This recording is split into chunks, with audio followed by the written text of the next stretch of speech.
الحمد لله وكفى وسلام على عباده الذين اصطفى اما بعد. زما محترم مسلمانانو ورونو، نن د لوی اختر ورځ ده.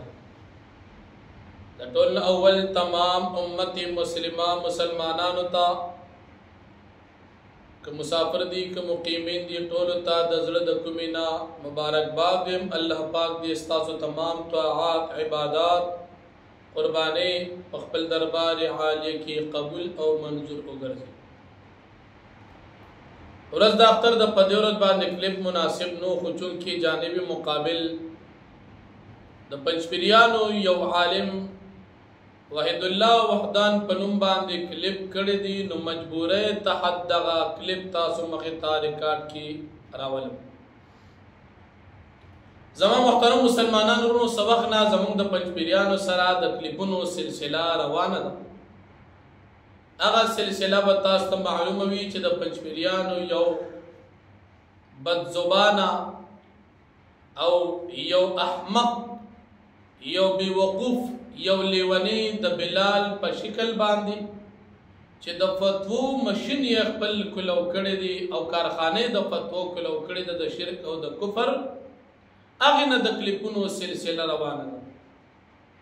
چونکې دې لیوني سره وړاندې تیر کال یو مناظره وشوه په دغه مسئله باندې چې دوی جمعیت علما کافر دي.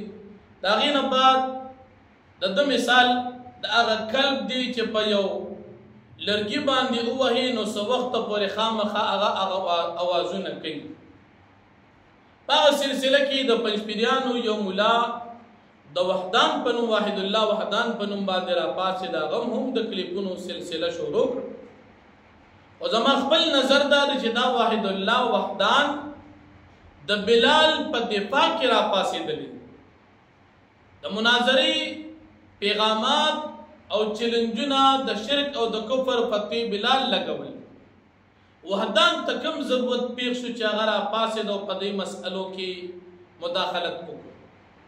خدا دې د بلال دفاع کوي، ځکه تیر کال بلال د خپل جماعت اشاعت التفریق والضلاله د هغې جنازې ویستلې وه، نو دې یریږي چې سره بیا زموږ د دې جماعت اشاعت التفریق والضلاله یا اشاعت التلبیس والضلاله د هغې جنازه بیا وباسي.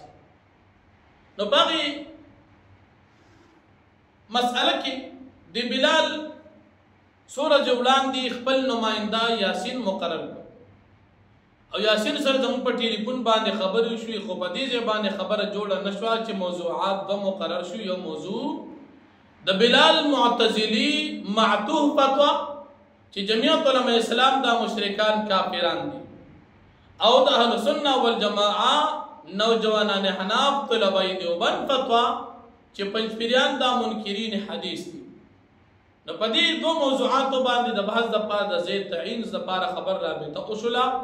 په هغه مسئله کې دې کې اتفاق رانغی، یاسین وتښتېدو څنګه چې بلال د تښتېده، نماینده هم هغه شان وتښتېده. او بلال چې کومه خبره کړې چې یاسین زما نماینده، دا خبرې موږ سره د ټلیفوني ریکارډ باندې موجود دي، که څوک غواړي ورته وټساپ ته لیږلی شم چې دا یاسین د بلال نماینده. موږ دوی سره دا کلیپونو کې دا خبره ما بار بار کړې ده، خو چونکې خبره بیا راځي نو مجبورۍ تحت تاسو ته کوم چې د چاپزین کې خدشه پاتې نه شي. موږ دوی ته وایو چې درې خبرې دي: زی راکه، امن راکه، د زی د بیرې تمام انتظامات راکه، خو موضوع اول زما وي. زی زمانه واخله، امن ذمہ داری به درکوم، د بیرې انتظام به درکوم، او ورسره سره موضوع بسته اول وي. خو په هغه ځای باندې خبره د هیڅ صورت باندې دې ته جوړ نه شول چې په انکار حدیث موضوع دې بحث وکړي. بیا په هغې ضمن کې واحد الله وحدان راپاڅېدو، د په ننني کلیپ کې دا ننني کلیپ کې دا خبره کړې ده چې یاسین زما نماینده و، کم از کم ښایسته پګړۍ دې والده، ظاهري شکل و صورت د سنت مطابق، تا له خو دا دروغ نو پکار. او الله رب العالمین فرمائی لعنت الله علی الکاذبین، پله دروغجن دې لعنت وي، ته دروغ وي. ته وایې چې یاسین زما نماینده و، یاسین ستا په کور کې نماینده و، ستا په مدرسه کې نماینده و، ستا په کاروبار کې نماینده و، که د مناظرې مجلس کې نماینده و. خدای بنده په څه کې تا نماینده مقرر کړي؟ دروغ ولې وې؟ په هغه ځای کې دي مکمل دروغ یې ویلي. دی چې ویلي دي چې بلال زما نوم یاسین زما نماینده دی، دروغ ویلي. بیا دی وایي چې ما بلال ته وایي چې صاحبه په یو موضوع سره ته بحث وکړه، په بله سره زه بحث کوم. خبرې اخیستل زموږ په دواړو شوي. په انکار حدیث هغه نه تیار چې ته کې تا ته ما مخکینی کلیپ کې ویلي چې بلال د عجز اظهار تو کا ام تر وړاندې شه، خو د بلال د عجز اظهار وکړي. دواړه موضوعات هم ستا شو. انکار د ختم نبوت موضوع هم ستا شوه، ستا د طرف نه فتوا.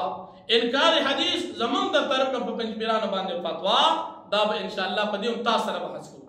خو د بلال د عجز اظهار به دې کې ځکه فتوی د شرک د کفر مشین هغه لګولې دي، نو چې کم از کم دا دونه فتوی لګوي چې میدان کې کېږي.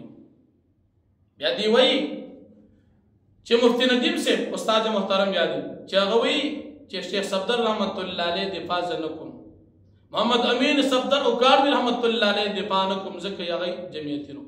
نو زه وایم وحید الله وحدان صاحب د ځان نه به بېوقوفه نه جوړې چې تا ما ته وایي چې ته د جمعیت علما اسلام د نماینده په حیثیت کښېنه. نو طریقه دا ده چې هغه سړی به زیر بحث وي، دغه سړي کتاب او عبارت او عقیده به زیر بحث وي چې هغه ته جمعیتي اول ثابت کړي، بیا به د هغه عقیده باندې کفر چرپت ولګي. دا تا ته ګرانه خو ته پوهېږې نه، دا ستا بېوقوفتیا ده خو پوهېږې نه. اوس که مثال تا تمام اکابر زمونږ یاد کړ، نو په دې کې امام اهل سنت هم راځي او سلطان المناظرین هم راځي، زمونږ دا تمام اکابر راځي. نو په دې ځای کې ته تمام عبارات چې ستا په نظر کې قابل اعتراض پیش کولی شي، خو دې ځای کې ته بېوقوفې پوهېږې نه چې جمعیت علما یادې، نو فرد به د جمعیت علما پیش کړي، عبارت به د هغې پیش کړي، عقیده به د هغه پیش کړي. امام اهل سنت جمعیت علما کې به اول ثابتې بیا به عبارت پیش کړي. دا نه چې زمونږ مشر نه دي. الحمدلله استاد محترم تا سبا به ویلي چې امام اهل سنت شیخ سرفراز خان صفدر رحمت الله علیه دا زمونږ ترجمان علماء دیوبند دي، دا زمونږ مشر دي، دا چې څه ویلي دا زمونږ من وعن عقیده ده. نو په دغه ځای کې ته ولې بیا چې دوی دفاع نه شو کوو؟ دفاع کولی شم، خو په دې ځای کې زما او ستا د جماعت د نمایندګي په حیثیت باندې ته بیا امام اهل سنت یا اوکاړوي رحمت الله علیه دا به ته نه پیش کړي. او بیا دی وایي بیا همغه زور د مکر چلولې دي، وایي زه هغه جمعیت علما طالبانو ته هم هغه عوامو ته هم هغه علماو ته هم د خدای بنده فتوا د شرک او د کفر بلال لیونی مطلقا لګی، او ته پکې بیا په جمعیت علما کې تخصیص کې چې دا جمعیت والے یادوم او دا نه یادوم، نو دا خو ته بلال له پرتوک جوړې. ستا د بلال په کلام کې تعارض او اتفاق راولې. بلال وی تمام جمعیت علما کافر دي او تر پاسې چې نه تاسو تبم تاسو ښه خلک. او بیا دی وایي چې په مسله د حیات النبی کې دی زمونږ مشر حسین ندوي بدنام، هغه مسله عقیده استاد محترم ابو په انټرویو کې پیش کړې ده. ستاسو د پنځپیرانو عقیده د نبی کریم صلی الله علیه وسلم روح مبارک دا پیغمبر دی، جسد عنصري د صفت د نبوت ته خالی دی. استاد محترم په دې باندې ابو روشنیا چولې ده.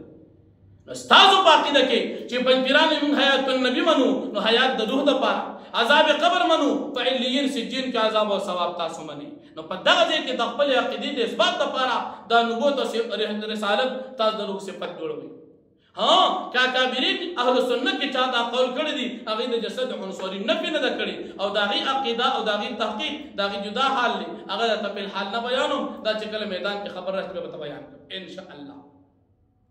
او بیا دې چې دا خبره کوي په حیات النبي باندې ما بحث وکړو، په سماع موتا باندې مې وکړو، اعاد روح باندې مې وکړو، اوس په عذاب خبر باندې. خدای بنده زمونږ چې عقیده وي، موږ په هر عقیده د اهلسنت والجماعه تاسو کې چې ستا د جماعت چې کوم امیر وي، د الله پاک په فضل هغې ته هم دا خادمان تیار دي. دا مه چې تا نه څوک کېږي، او که ته وایې چې تاسو تښتې، نو ته دې پر خپل ګریوان کې وګوره. واحد الله وحدان تا چې وي مفتی ندیم صاحب ته چیلنج ورکړه، سړي پسې کور ته ځي، ته اوس هغه خبرې کوي. هغه سړی دې کم از کم دا خبر نه کوي چې مخکې دغه شان خبرې کړي. او بیا دی وایي زما کار که تا وایي چې دا زما مشران دي، زما کار به تونسي صاحب رحمت الله علیه او د دې سره وي. د خدای بنده په خبره ځان فکر چې کم څه وې په هغې اول سوچ کوه. دا تا چې کم محنت شروع کړی دي د بلال په دفاع کې، په دې کې ته مکمل ناکام. بلال مطلقاً جمعیت علما ته کافر وي او ته پکې تخصیص کې.